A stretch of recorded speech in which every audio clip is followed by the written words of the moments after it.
Capítulo 14 do livro Alien Interview. Entrevista com um alienígena. Comentários de Airo sobre as transcrições das entrevistas. Nota pessoal, Matilda O'Donnell McElroy. Pouco depois que eu terminei recontando a entrevista anterior com Airo para o taquígrafo registrá-la, eu fui chamada com urgência para o escritório do oficial comandante da base de Roswell. Eu fui escoltada por 4 policiais militares fortemente armados. Manchetes de jornal local sobre a queda e o resgate de UFO na região de Roswell, em julho de 1947. Quando cheguei, fui convidada para sentar em uma grande sala de um escritório improvisado que havia sido arranjado com uma mesa de conferência e cadeiras. No interior do escritório havia vários dignitários que eu tinha visto em vários momentos na galeria. Eu reconheci alguns deles porque eles eram homens famosos. Fui apresentada a esses homens, que incluía os seguintes personagens: o secretário Symington da Força Aérea do Exército, General Nathan Twining, General Jimmy Doolittle, General Hoyt Sanford Vandenberg, General Norstad. Para minha surpresa, Charles Lindbergh também estava presente no escritório. O secretário Symington explicou-me que o Sr. Lindbergh estava lá como um consultor para o chefe do Estado-Maior da Força Aérea do ZEUA. Havia vários outros homens presentes na sala que não foram apresentados. Eu assumo que esses homens eram assessores pessoais para os funcionários ou agentes de algum serviço de inteligência do governo do ZEOCIONA.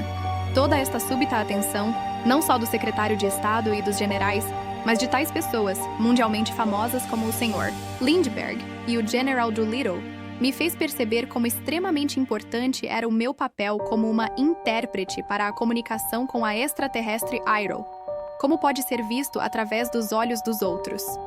Até este momento eu não estava realmente ciente disto, exceto em um sentido periférico. Eu suponho que isso aconteceu porque eu estava tão absorta em detalhes daquela situação extraordinária de ser intérprete para uma alienígena. De repente, comecei a compreender a magnitude do meu papel.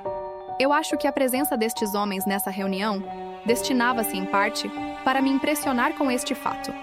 O secretário me instruiu para não ficar nervosa. Ele disse que eu não estava metida em nenhum problema. Ele me perguntou se eu achava que a extraterrestre estaria disposta a responder a uma lista de perguntas que eles haviam preparado. Ele explicou que eles estavam muito ansiosos para descobrir muitos mais detalhes sobre Airo, sobre sua espaçonave, o domínio e muitos outros assuntos que Airo tinha divulgado nas transcrições das entrevistas até então.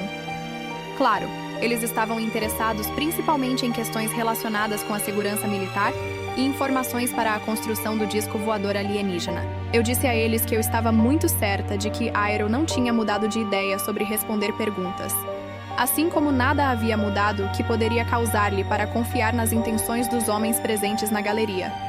Repeti que Airo tinha comunicado tudo o que ela estava com liberdade e disposta para discutir. Apesar disso, eles insistiram que eu deveria pedir novamente à alienígena Airo se ela iria responder a perguntas. E se a resposta fosse ainda um não, deveria perguntar se ela estaria disposta a ler as cópias escritas das traduções das transcrições da minha entrevista para uma correção caso necessário. Eles queriam saber se Airo iria verificar que a minha compreensão e tradução de nossas entrevistas havia sido correta. Desde que Airo podia entender inglês fluentemente, o secretário perguntou se eles poderiam ser autorizados a observar por si mesmos, enquanto Airo lesse as transcrições e verificasse se as anotações estavam corretas e de acordo com o que ela transmitiu. Eles queriam que ela escrevesse em uma cópia da transcrição se as traduções estavam corretas ou não, e fazer uma observação de qualquer coisa que não estivesse precisa nas transcrições. Claro que eu não tinha escolha a não ser obedecer às ordens, e eu fiz exatamente o que o secretário havia me solicitado. Foi-me dada uma cópia das transcrições, com uma página para assinatura, que era para eu mostrar a Airo. Após a alien completar a sua revisão, eu também fui direcionado para solicitar que Airo assinasse a página de rosto, atestando que todas as traduções nas transcrições estavam corretas, ou conforme alterada por ela. Cerca de 1 hora mais tarde, entrei na sala de entrevista, conforme as instruções recebidas, com cópias das transcrições e página de assinatura para entregar à extraterrestre Airo, como os membros da galeria, incluindo os generais, e o Sr. Lindbergh também, eu presumo, e outros observando através do vidro da sala de galeria. Fui para o meu lugar habitual, sentando cerca de 4 ou 5 pés em frente a Airo. Eu apresentei o envelope de transcritos para Airo, e passei telepaticamente a ela as instruções que havia recebido do secretário. Airo olhou para mim e olhou para o envelope sem aceitá-lo. Airo me disse telepaticamente: Se você as leu e estão precisas na tua própria estimativa, não há necessidade para eu revê-las também. As traduções feitas estão corretas. Você pode dizer ao seu comandante que você transmitiu um registro fiel de nossa comunicação. Assegurei à extraterrestre Airo que eu já as tinha lido, e as anotações eram gravações exatas de tudo o que eu disse para a transcrição da datilógrafa. Eu então perguntei: "Você vai assinar a folha de rosto, então?" "Não, eu não vou", disse Airo. "Posso perguntar por que não?" Eu disse. Eu estava um pouco confusa a respeito do porquê ela não estava disposta a fazer uma coisa tão simples. Se o teu comandante não confiar em seu próprio pessoal para fazer um relatório honesto e preciso para ele, qual a confiança que a minha assinatura na página vai dar-lhe? Por que ele vai confiar em uma marca de tinta em uma página feita por um oficial extraterrestre do domínio, se ele não confia em seu próprio e leal pessoal? Eu não sabia bem o que dizer sobre tudo isso. Eu não podia argumentar com a lógica de Airo, e eu não podia forçá-la a assinar o documento também. Sentei-me na minha cadeira por 1 minuto, me perguntando o que fazer a seguir. Agradeci a Airo e disse-lhe que precisava ir perguntar aos meus superiores para obter mais instruções. Coloquei o envelope das transcrições no bolso interior do meu casaco do uniforme e comecei a levantar-me da cadeira. Naquele momento, a porta da sala da galeria se abriu. 5 policiais militares fortemente armados correram para o quarto. Um homem em um casaco de laboratório branco seguido de perto por trás deles. Ele empurrou um carrinho que levava uma máquina em forma de caixa com um monte de mostradores e a colocou no rosto dela. Antes que eu pudesse reagir, 2 dos policiais do exército agarraram Airo e seguraram-na firmemente, mantendo-a presa na cadeira estofada que ela havia estado sentada desde o primeiro dia de nossas entrevistas juntas. Os outros 2 MPs agarraram-me pelos meus ombros e me empurraram de volta para sentar em minha cadeira e me seguraram lá. O outro MP estava em frente de Airo, apontando um rifle diretamente para ela, a não mais de 15 polegadas de sua cabeça. O homem de jaleco rapidamente colocou o carrinho atrás da cadeira de Airo. Ele habilmente colocou uma faixa de cabeça circular sobre a cabeça de Airo e voltou para a máquina no carrinho. De repente, ele gritou a palavra "Clear". Os soldados que estavam segurando Airo a soltaram. Naquele instante, vi-se enrijecer e estremecer o débil e pequeno corpo de Airo. Isso durou por cerca de 15 ou 20 segundos. O operador do aparelho virou um botão na máquina e o corpo da alien caiu para trás na cadeira. Depois de alguns segundos, ele virou a maçaneta novamente e o corpo de Airo endureceu como antes. Ele repetiu o mesmo processo várias vezes. Sentei-me na minha cadeira, que estava sendo segura durante todo o tempo pelos MPs. E eu não entendia o que estava acontecendo. Eu estava apavorada e paralisada pelo que estava acontecendo. Eu não podia acreditar. Depois de alguns minutos, vários outros homens vestindo jaleco branco entraram na sala. Eles examinaram brevemente Airo, que agora estava caída com indiferença na cadeira. Eles murmuraram algumas palavras um para o outro. Um dos homens acenou para a janela da galeria. Uma maca foi imediatamente levada para dentro da sala por 2 assistentes. Estes homens levantaram o corpo mole e inerte de Airo na maca, amarrando-o sobre o peito e braços, e foram para fora da sala.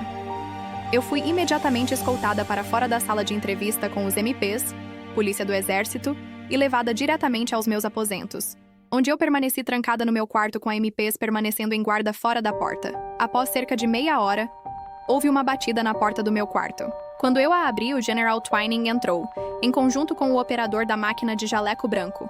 O general apresentou o homem para mim como Dr. Wilcox. Ele me pediu para acompanhá-lo e ao médico. Saímos do quarto, seguido pelos MPs.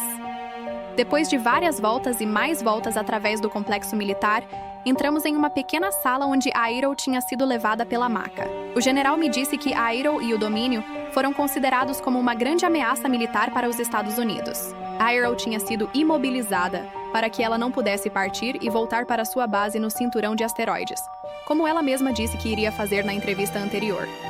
Seria um grave risco para a segurança nacional do ZEWA permitir que a Alien Airo pudesse relatar o que ela observou durante o seu tempo na base de Roswell. Então, havia sido determinado que uma ação decisiva seria necessário para evitar isso. O general me perguntou se eu entendia por que tudo aquilo era necessário. Eu disse que sim, embora eu certamente não concordasse que o que eles fizeram fosse necessário. E eu certamente não concordava com o ataque surpresa contra Airo na sala de entrevista. No entanto, eu não disse nada sobre isso para o general, porque eu estava com muito medo do que poderia acontecer para mim e para Airo se eu protestasse. O homem de jaleco branco, o Dr. Wilcox, Me pediu para me aproximar da maca e ficar ao lado de Airo. A extraterrestre estava perfeitamente imóvel na cama. Eu não poderia dizer se ela estava viva ou morta. Vários outros homens em jalecos brancos, que eu assumi também serem médicos, ficaram no lado oposto da cama. Eles tinham ligado 2 peças do equipamento de monitorização na cabeça, braços e peito de Airo.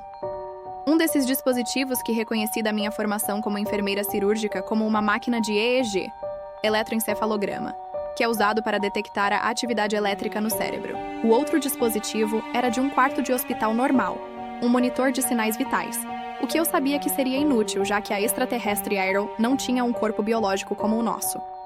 Matilda. O Dr. Wilcox explicou-me que ele tinha administrado uma série de eletrochoques suaves para a Airo em uma tentativa de dominá-la o tempo suficiente para permitir que as autoridades militares tivessem tempo para avaliar a situação e determinar o que fazer com Airo. Ele me pediu para eu tentar me comunicar com Airo, telepaticamente. Tentei durante vários minutos, mas não conseguia sentir nenhuma comunicação de Airo. Eu não podia nem sentir se Airo estava presente no corpo por mais algum tempo. Eu acho que você deve tê-la matado, eu disse para o médico. O Dr. Wilcox me disse que eles iriam manter Airo sob observação e que eu seria convidada a voltar mais tarde para tentar estabelecer comunicação com Airo novamente.